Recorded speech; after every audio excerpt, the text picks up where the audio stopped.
Hello, welcome to this special episode of Talking About Rock. I'm Rob Edwards in Buffalo. I wanted to bring you this special episode in lieu of the recent passing of Foo Fighters drummer Taylor Hawkins. But before we get to that today and today's guest, I want to chat a little about the shows that both Gerry and I have seen this past weekend. It's been pretty busy. Here in Buffalo, I was able to catch the show with Jim Crean's Hair Nation at the Showplace Theater. Had a rocking great time playing some of the 80s hits, metal hits, and also opening them for the Firehouse Band that brought their 90s music back to the Showplace Theater, covering, all their tunes, including Shake and Tumble and Love of a Lifetime. It was an outstanding show. So a little tired from that, though, out here, Gerry. I'm sure you're a little tired there as well. How's your weekend been going? It's been going very well.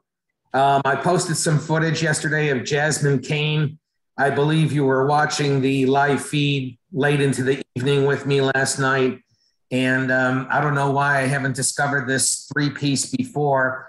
And I thought they were just a local band. They are from Nashville, but they tour nationally. And I just thought that they were a regional phenomenon or Nashville phenomenon. But apparently they're pretty well known across the nation.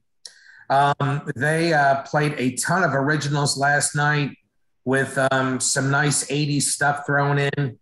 And they tried some new stuff as well. They did a Gwen Stefani number and rocked it up, and also a Lady Gaga number with a rocking twist to it. So they were experimenting a little bit last night and trying something new while they were playing their homecoming.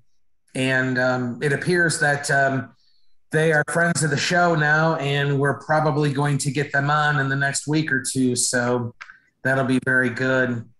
And then the night before, I saw the old reliable Eaglemaniacs, who do a wonderful tribute to the Eagles. Some would consider them probably the greatest American band. And I've seen these guys about 3 or 4 times. And it was one radio hit after another with the music of the Eagles and some Don Henley solo, as well as some Joe Walsh solo stuff. And they're always reliably consistent and excellent. And it was a full house there at 3rd and Lindsley. And then the night before, we saw our good friends, the Naked Gypsy Queens, who have been on this show before. And it was a homecoming for them as well. They're from Franklin, Tennessee, just south of here. And there was a lot of family and friends out there in the audience. And they appeared to be a little bit on edge, a little nervous, maybe in front of the hometown crowd. It was the first time they were headlining in Nashville over at the Basement East. And it appeared that they cut their show short because of these nerves that they had, and hopefully they'll rebound and pick up the pieces and be able to do it again. And then the night before, on Wednesday, we never talked about the 50th anniversary of Judas Priest with Queensryche opening. They came to the Municipal Auditorium on Wednesday. And I also put some beautiful video out there of both bands from Wednesday night. And that was probably the best show of the last 4 days out of all those shows by far. Rob still has it at 70 years old. It's just pretty amazing to see him continue to hit these high notes after all these years. And for those that have been bitching and complaining that it's not the real Judas Priest because Glenn and KK aren't in the band anymore. Glenn joined him on stage for 3 songs at the end for the encore. And he's been making regular appearances on tour here with Judas Priest. They've been bringing him out for what's been 1 song, from what I understand, for most of these dates. And Nashville had him for 3 songs at the end for the encore. And let me tell you, Richie Faulkner, the guitarist for Judas Priest, is no slouch for those that are whining and crying about Glenn and KK not being permanent members anymore. This guy can really play, this Richie Faulkner, and he filled in quite ably and played all the great parts that made Judas Priest famous with regards to riffs and solos. So don't overlook this guy either. Yeah, it looks like a great show. You know, the video footage was awesome. We hope the people out there appreciate it. When Gerry and I go to shows, we try to bring you a little taste of what's going on there, but you really need to get out to the shows to get the full effect to see what's happening. But when Gerry and I are at the shows, we try to give you a little video taste. We hope you'll join us for that little spot on when we do the different shows that we're attending to check it out. But like I said, let's get out there and see those bands and support the music you love. That's what it's all about, keeping the torch alive for sure. Oh, without a doubt. And I guess without further ado, let me catch my breath and introduce Kevin Kirtz, who's from the Foo Fighters band. Rob, you could probably enlighten us a little bit more. Yeah, they're from Northeast Ohio, and they are a Foo Fighters tribute band, Back and Forth. Welcome, Kevin Kirtz, to the show. How's it going, Kevin? Hi, Kevin. Good, guys. Thank you. Thanks for having me.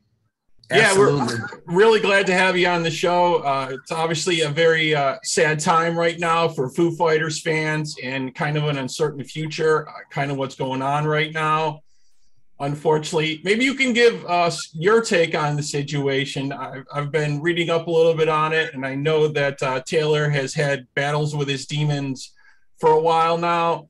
So we're kind of waiting and seeing what's the official on it. But what's your take on the situation? Obviously, you're a huge Foo Fighters fan. Yeah. I mean, we started this band back in 2019. I've been a Foo Fighters fan probably since 94, 95 at the inception. It's tragic. It's horrible. There's no doubt about it. For those of us, who kind of know Taylor's history, I don't know that I was shocked, I guess is the right word. Certainly upset, devastated, sad. It's tragic, but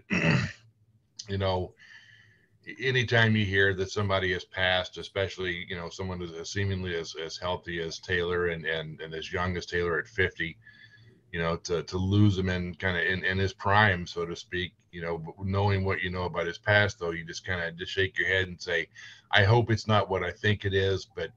Right. Because they had that big scare a couple of years ago where he was in like a coma for like 2 weeks. Right. And Dave Grohl was in the situation again. Am I going to lose another band member? Is it going to stop me making music? Because he was really down and out. When Kurt Cobain passed, he didn't want to do any music. He just stopped for a while. He just, didn't want to deal with it. And I think he's thinking, maybe am I in that situation again? Well, if you think back to when Kurt Cobain died, if you think about Dave, then he was in his 20s. You fast forward 25, 26 years of Foo Fighters now, they're not kids anymore. They've got grown kids of their own.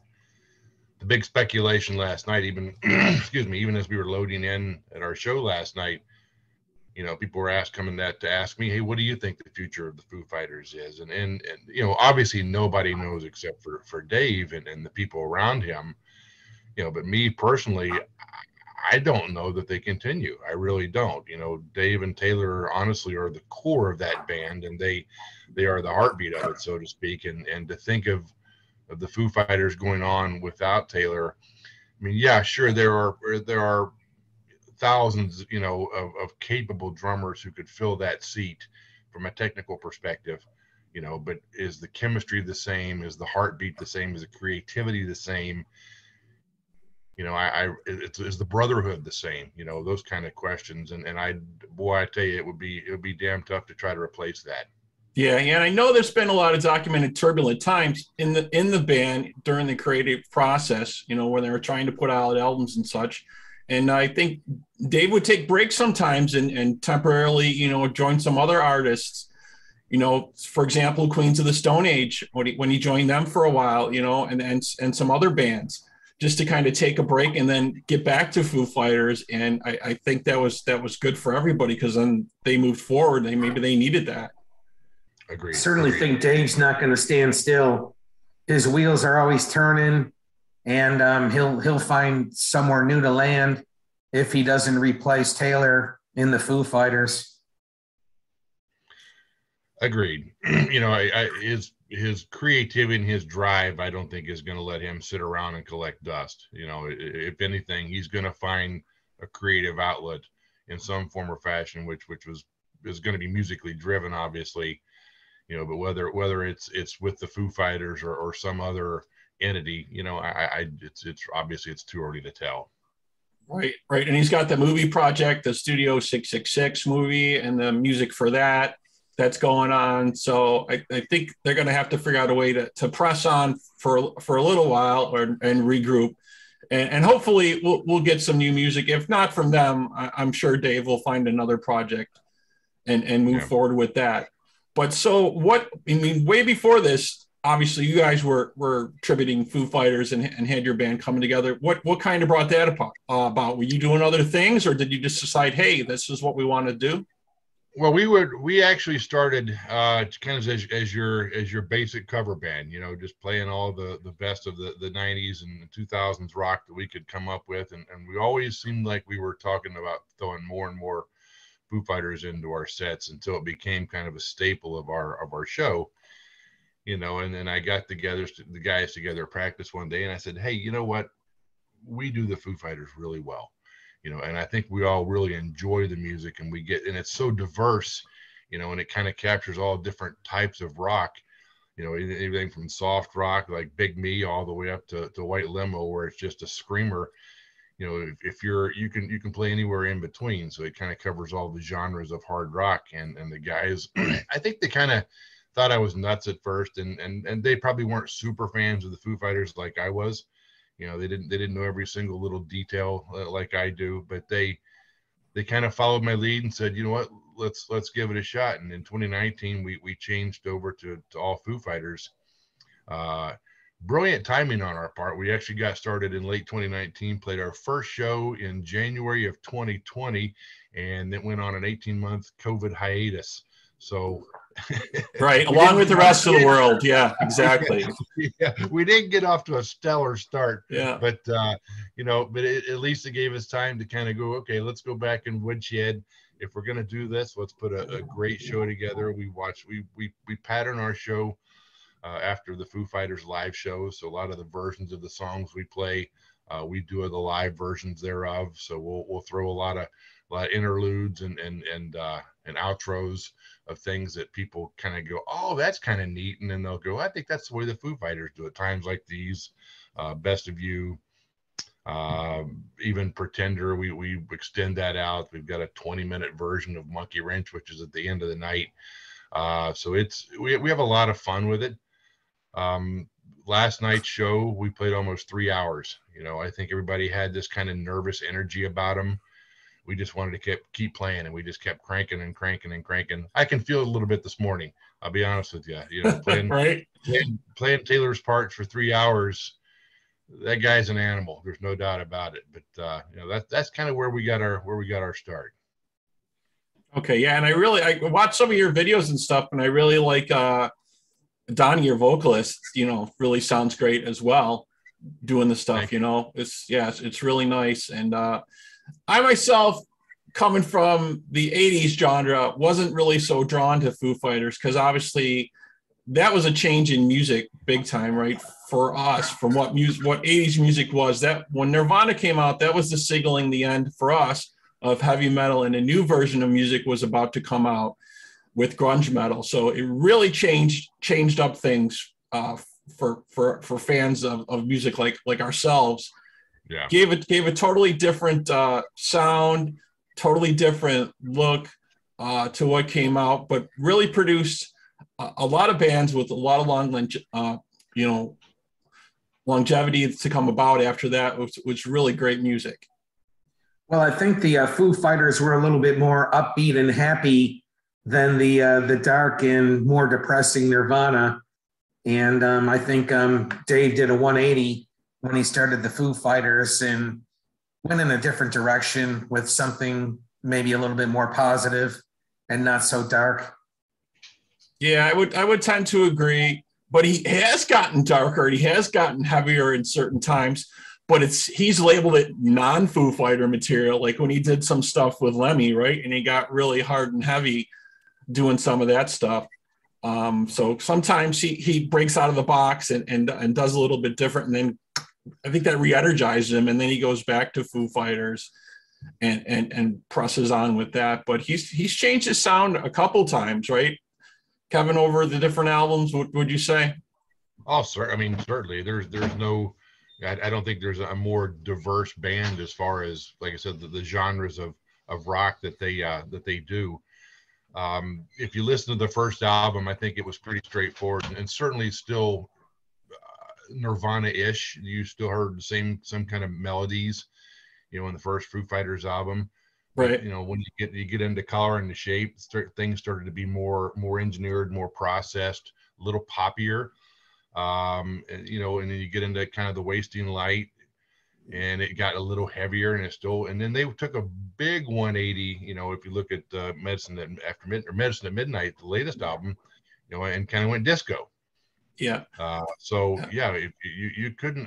To me personally, I don't think there's, as a drummer and as a musician, that there's a band out there that you can cover or tribute that gives you more opportunity for diversity. That's for sure. Yeah, and they always have a great catalog, no doubt about it. I noticed that they had 57 singles over the last 30 years or so since they started in 94, 95.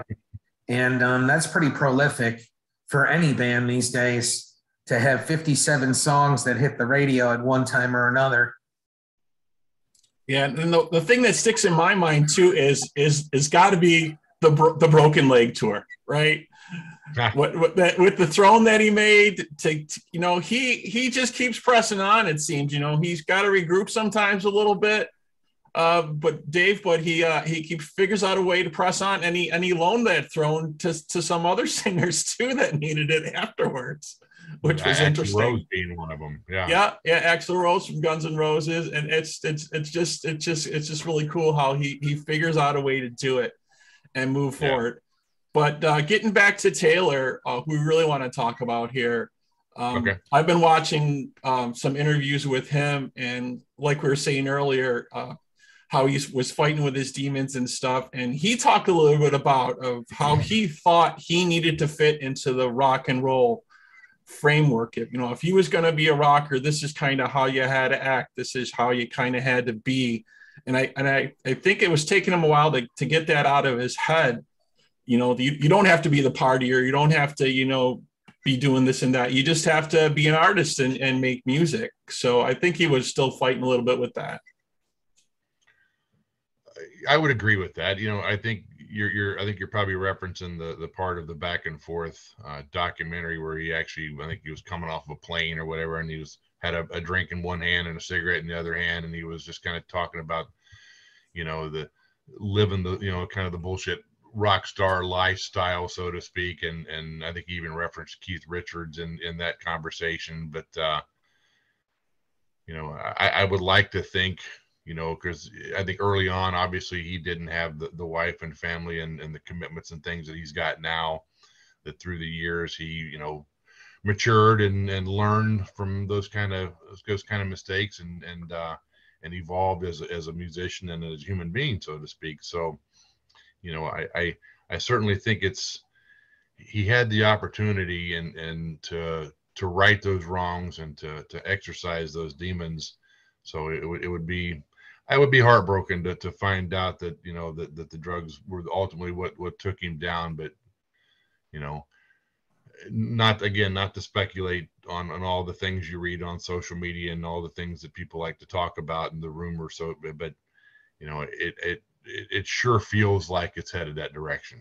Yeah. The rumor mill started a little bit. We're obviously waiting for the real confirmation on really what's going on. And obviously the family and the band needs time to grieve, and you need to give them that space. Definitely, for sure. You know what I mean? Well, they could either go the way of Led Zeppelin and call it quits, or the way of the Who and replace them and carry on. So it'll be interesting to see which direction they go. Yeah, I'm actually hoping they go the genre like your shirt there, AC/DC, and get a new member, do a tribute to Taylor, say this tribute album is for you, Taylor. We're going to rock on and keep doing it. And that's kind of what I'm hoping happens. that would be interesting, to say the least. I could see maybe putting together a Cheap Trick, Joe Walsh kind of combo tribute. I think that's a couple of Taylor's favorites. Hey, maybe they'll ask you to be on that tribute album, Kevin. It's oddly enough, I've got a 21-year-old son, and he sent me a text last night during sound check, and he said, "Hey, you think you're the next man up?"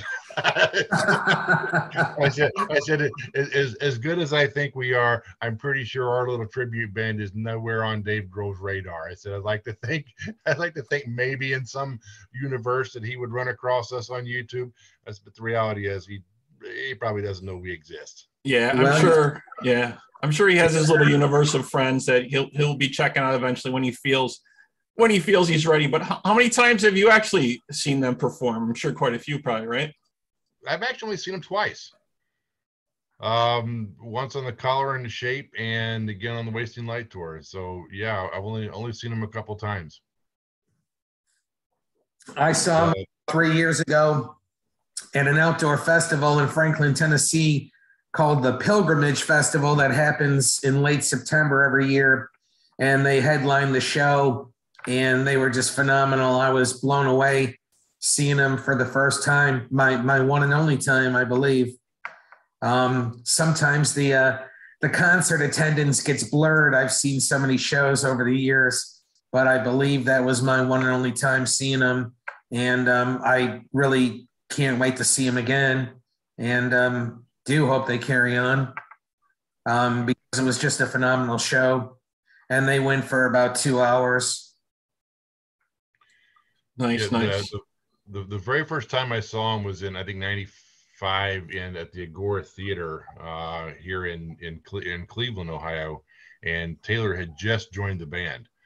So they had just let their first drummer, William, go.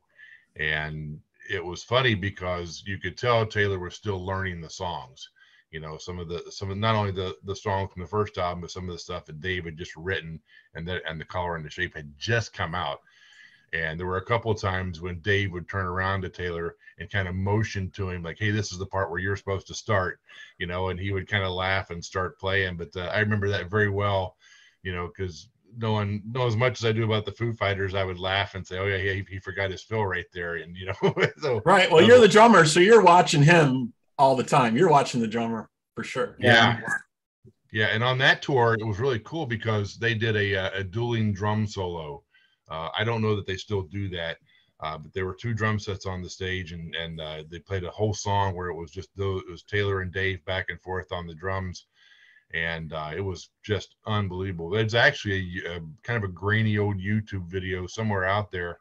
A guy sent me a link a few weeks ago of that show that somebody took with a video camera, so it was great to see it. Oh yeah, send us that link. We'd love to share it with our fans. Yeah, we'll do. Were they supposed to tour the United States later on this year? They were supposed to come back to the United States, and then they were off to Europe thereafter, and then I think they were back to the United States again. They had a very extensive tour, like 12-18-month tour lined out. Not only doing the DG stuff, but I think it was kind of the Medicine at Midnight tour, so to speak. So yeah, it was a long, grueling tour, about a show about every 2 or 3 days too. So they weren't doing the once a week tour thing or the kind of the every other week Metallica type of show regimen. It was a full blown every other night concert, and so it was quite an extensive and large tour. Yeah, I believe they were supposed to perform.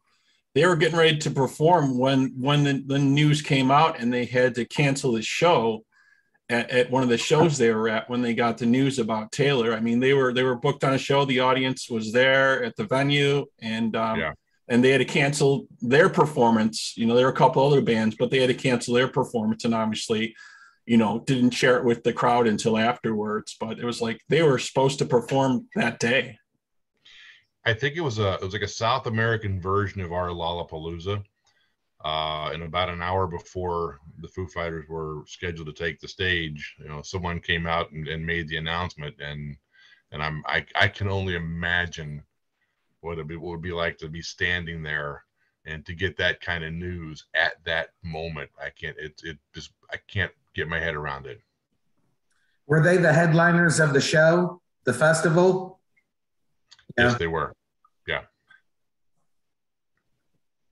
Well, you have to be understanding as a fan and realize that that there's more important things than to scream and yell and complain about things that are beyond your circumstances. So I hope nobody took it as a slight, like the case of Richie Faulkner and Judas Priest. People have been just really shit-canning this new version of Judas Priest because it's not the same as the old version. And there's just a lot of people that are not adaptable to change when it comes to the world of rock and roll. And it's just beyond me.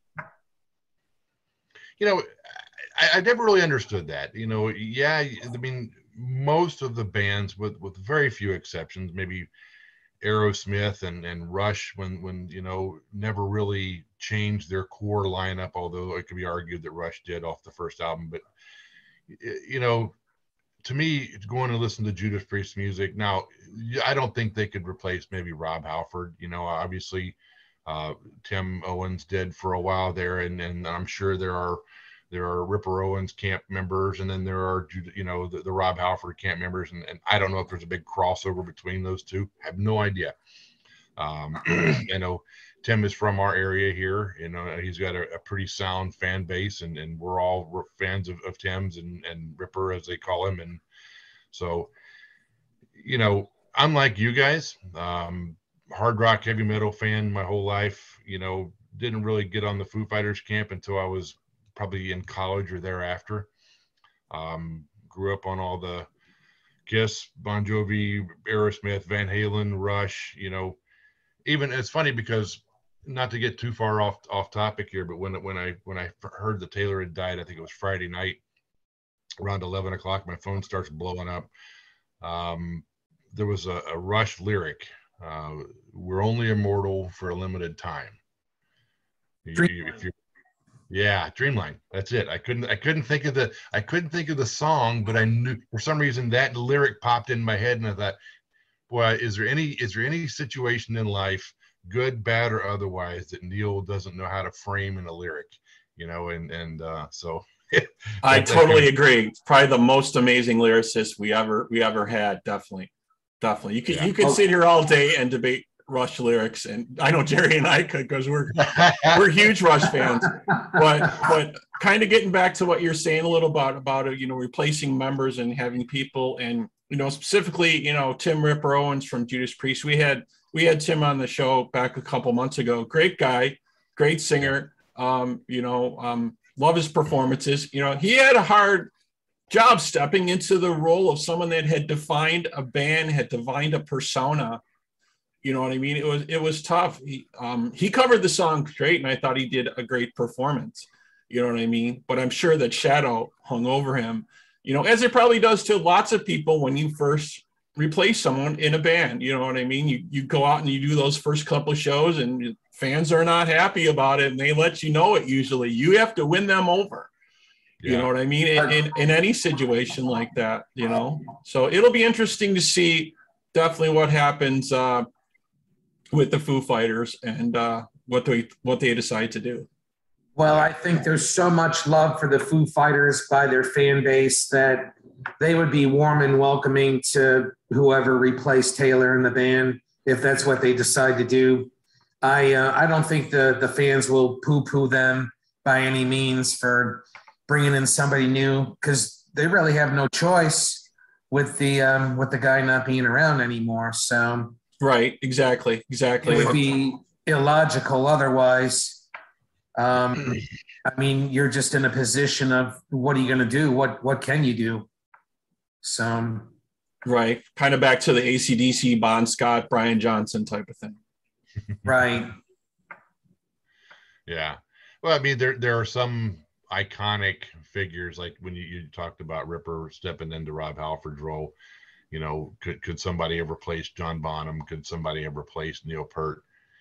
Yeah, they probably could have, you know, from a technical perspective, like we talked about, you know, but from a chemistry and just the core visual of it, would fans accept it? And then on the Foo Fighters side, I think Foo Fighters fans are loving, caring, and accepting enough that they would say Dave would never do anything to disrespect Taylor's legacy, and if that means bringing in another drummer that's somehow close to the Foo Fighter family, I don't think it's ever going to be somebody just off the street. It's going to be somebody you know, somebody that's familiar with the Foo Fighters, somebody that Foo Fighters fans are familiar with. I think he'll be careful if they do decide to keep moving in that regard. You know, but whatever happens, you know, we're going to carry on. We're going to keep doing what we love to do as a tribute band. You know, we're going to keep plugging away out there and fighting and playing as much and as hard as we can. And we still love the music, and, you know, we hope it's not over for the Foo Fighters, but if it is, we'll carry on. So are you a regional band, or do you get to Western New York ever in Rob's part of the world? We haven't been out to Western New York yet. At one point in time, we had a show at the Rapids Theater scheduled in Niagara Falls. COVID kind of killed it. Hopefully we can get back out there. We've talked to those guys about maybe coming back in the fall, or maybe even in 2023. But Gerry, we're actually coming down your way and into Tennessee toward the end of this year. I think we're going to be in Bristol. So I don't, and then we've got a promoter down there who's been helping us with shows in the Southeast, and Knoxville has been one of the places he's talked about. So we're going to get out a little bit. We're going to try to hit Texas. We're going to go. We've got shows right now in Indiana and Kentucky and in Tennessee, some of the Southeast regions, you know, and then maybe we'll circle back up and hit Michigan and Illinois, Indiana, and Pennsylvania as well. But we are regional to start, but this will be our first foray outside of that genre of regional. So we're hoping to get the tag of national here before too long. Well, I think you could find a place to play in Nashville and get a great response where I'm located. There is a young crowd here that really loves that, I should say, 90s active rock, I guess, if you want to classify the genre. That's what radio calls it. And there's a radio station here called 102.9 The Buzz, who plays a lot of Foo Fighters, and it's a very popular rock station in town. And I think if you got involved with those guys, they could probably heavily promote your show. And there's some great clubs to play down here as well, like the Basement East and Bowie's. And I think you'd probably be pretty warmly received. There's a lot of people that grew up in the generation of the Foo Fighters, and I think they're probably the kings of that 90s generation and that 90s era. So people would definitely love you down here if you decide to come to Nashville. No, we would absolutely love to. I'll make a note of those places that you said, 102.9 The Buzz, and maybe we'll circle back after the show, and I'll follow up with you when I send you guys the link to the Foo Fighters show here at the Agora back in '95. That would be fantastic. Yeah, we obviously it's a networking game. It's you know, you work as hard as you can to get as many shows as you can and build a following and build a brand and you know, you'd mentioned Donnie. I think you said you watched some of the videos. He's pretty amazing. You know, from a tone perspective, I don't think he necessarily sounds a ton like Dave, but from an energy perspective, that guy brings it. I mean, we couldn't have been happier to find Donnie and have him with us in the band, and the chemistry is so good. He's got as much energy as a 20-year-old, and none of us in the band are in our 20s anymore. So, you know, we have a lot of fun. Yeah, right. I know. I'm sure, you know, with the performance you guys have going on, and I don't think you're going to have any shortage of bookings and shows coming up for you guys. Definitely. So if they want to check you out, should they go through your Facebook page, or should they go through your website, or where should they go? Yeah, the Facebook page is, I manage that. It's pretty well up to date. I keep all the events on there. From the Facebook, you can link to our website, but to be honest, I don't know how many people go to websites anymore with respect to bands and social media. It's just so much easier to search them out on Facebook and see what they're doing, see what they're up to. Our Facebook is facebook.com/Ohio Food Tribute. So we're based out of Ohio, and we're proud of that. And that's the easiest way to find us. We've got, I think right now, I've got just about everything posted in our events page. There's a couple of shows that I'm not allowed to announce yet because the venues want to do the announcement. So I'm kind of hanging back. Those are festival shows, so they don't like to announce anything until they can announce all the bands that are coming up. I don't even know who we're playing with. I think it's a 2-band bill that night, and they wouldn't even tell me who the other band is yet. So I'm pretty much sworn to secrecy on that one. Yeah, we understand sometimes it goes that way. Definitely. Yeah. So if you folks need to get your Foo Fighters fix, you can check out Back and Forth, the Ohio East Foo Fighters tribute band. You can check them out on their Facebook page. And if you want to book them for your venue, do it quick, I would say. Definitely. I know. Yep. I want to get my fix. Kevin, thank you so much for joining us and talking, everything Foo Fighters. We wish you the best what's going on. Please check in with us once in a while and let us know what's going on with you guys. We'd appreciate it. Yeah, definitely. I'd be happy. Great. And if you folks out there want to know more from us, you have questions or comments, please feel free to email us at talkingaboutrock@gmail.com. Please like us and follow us on Facebook, Instagram, Twitter, and as always, subscribe to our YouTube channel for this interview and other upcoming ones. Kevin, again, thank you for joining us, man. Yeah, definitely. Thank you. Talking. Yep. Have a great day, man. You too. Thank you. You're welcome.